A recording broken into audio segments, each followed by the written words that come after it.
Palabra de vida.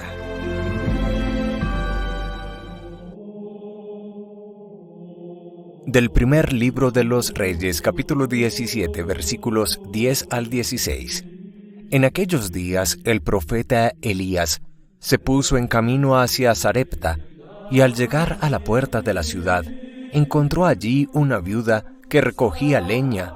La llamó y le dijo: «Por favor, tráeme un poco de agua en un jarro para que beba». Mientras iba a buscarla, le gritó: «Por favor, tráeme también en la mano un trozo de pan». Respondió ella: «Te juro por el Señor tu Dios, que no tengo ni pan. Me queda solo un puñado de harina en el cántaro y un poco de aceite en la alcuza. Ya ves que estaba recogiendo un poco de leña. Voy a hacer un pan para mí y para mi hijo. Nos lo comeremos y luego moriremos». Respondió Elías: «No temas. Anda, prepáralo como has dicho. Pero primero hazme a mí un panecillo y tráemelo. Para ti y para tu hijo lo harás después. Porque así dice el Señor Dios de Israel: la orza de harina no se vaciará, la alcuza de aceite no se agotará, hasta el día en que el Señor envíe la lluvia sobre la tierra». Ella se fue, hizo lo que le había dicho Elías, y comieron él, ella y su hijo. Ni la orza de harina se vació, ni la alcuza de aceite se agotó, como lo había dicho el Señor por medio de Elías. Palabra de Dios. Te alabamos, Señor. Salmo 146. Alaba, alma mía, al Señor. Él mantiene su fidelidad perpetuamente, hace justicia a los oprimidos, da pan a los hambrientos. El Señor liberta a los cautivos. Alaba, alma mía, al Señor. El Señor abre los ojos al ciego, el Señor endereza a los que ya se doblan. El Señor ama a los justos, el Señor guarda a los peregrinos. Alaba, alma mía, al Señor. Sustenta al huérfano y a la viuda, y trastorna el camino de los malvados. El Señor reina eternamente, tu Dios Sión, de edad en edad. Alaba, alma mía, al Señor.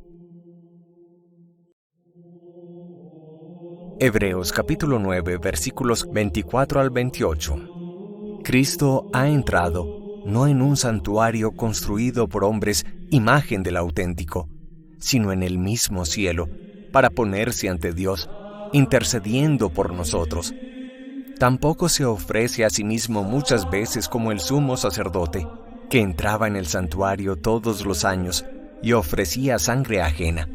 Si hubiese sido así, tendría que haber padecido muchas veces desde el principio del mundo. De hecho, Él se ha manifestado una sola vez al final de la historia, para destruir el pecado con el sacrificio de sí mismo, por cuanto el destino de los hombres es morir una sola vez, y después de la muerte, el juicio. De la misma manera, Cristo se ha ofrecido una sola vez para quitar los pecados de todos. La segunda vez aparecerá sin ninguna relación al pecado, a los que lo esperan para salvarlos. Palabra de Dios. Te alabamos, Señor. Del Santo Evangelio según San Marcos, capítulo 12, versículos 38 al 44. En aquel tiempo, entre lo que enseñaba Jesús a la gente, dijo: «Cuidado con los escribas.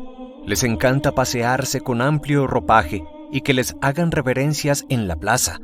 Buscan los asientos de honor en las sinagogas y los primeros puestos en los banquetes, y devoran los bienes de las viudas con pretexto de largos rezos. Estos recibirán una sentencia más rigurosa». Estando Jesús sentado enfrente del arca de las ofrendas, observaba a la gente que iba echando dinero. Muchos ricos echaban en cantidad. Se acercó una viuda pobre y echó 2 reales. Llamando a sus discípulos les dijo: «Os aseguro que esta pobre viuda ha echado en el arca de las ofrendas más que nadie, porque los demás han echado de lo que les sobra, pero esta, que pasa necesidad, ha echado todo lo que tenía para vivir. Palabra del Señor. Gloria a ti, Señor Jesús.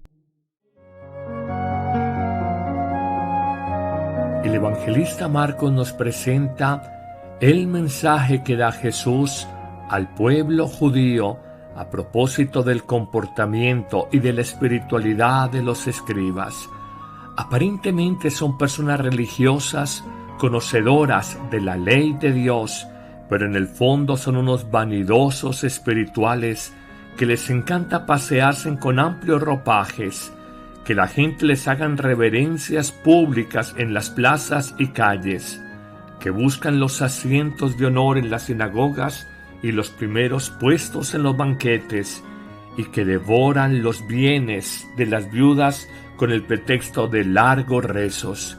Y a propósito de esta última condición de los escribas, Jesús, mirando el lugar del templo donde se colocaban las alcancías o cepillos para que todos depositaran la ofrenda económica para el sostenimiento del templo, habla de cómo mucha gente rica en dinero va a depositar en las ofrendas o cepillos del templo de Jerusalén su ofrenda económica, pero en esta se acerca una mujer viuda y pobre, que echa en el arca una pobre moneda, 2 reales. Jesús se sirve de este ejemplo para decir que esta mujer ha sido más generosa que todos los demás que han ofrendado en el templo, porque ya no ha dado de lo que le sobra, sino que ha echado todo lo que tenía para vivir.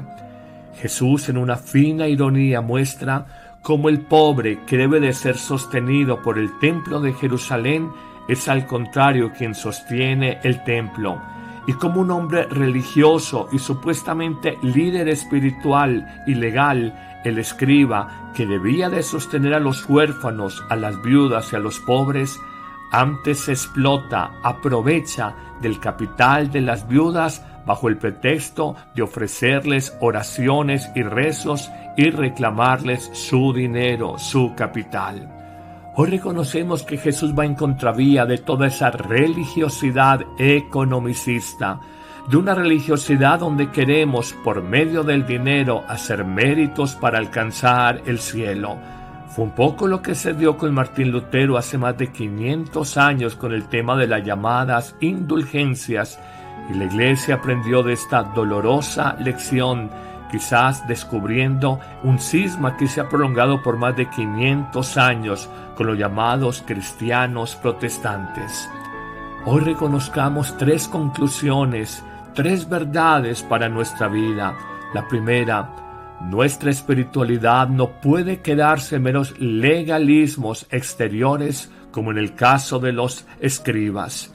Segunda conclusión: Jesús nos invita a ayudar al más necesitado, a descubrir que la obra de caridad más auténtica es la de socorrer al pobre, al sufriente. Es el mismo Cristo quien vive en el necesitado, y cuando ayudamos a esa persona, ayudamos al mismo Cristo. Tercera y última conclusión: reconocer que el pobre en su generosidad tiene muy abiertas las puertas del reino de los cielos, porque sin mirar que lo que tiene o no tiene para vivir, da con generosidad total a Dios. Hoy reconocemos 21 siglos después que a veces gente pobre, sin mucho capital económico, es más generosa, mucho más generosa, muchísimo más generosa que gente que tiene mucho dinero en su patrimonio personal. Es que la generosidad no la determina la cantidad de los bienes, sino la bondad del corazón. Que el Señor te bendiga abundantemente en este día, en el nombre del Padre, y del Hijo, y del Espíritu Santo. Amén.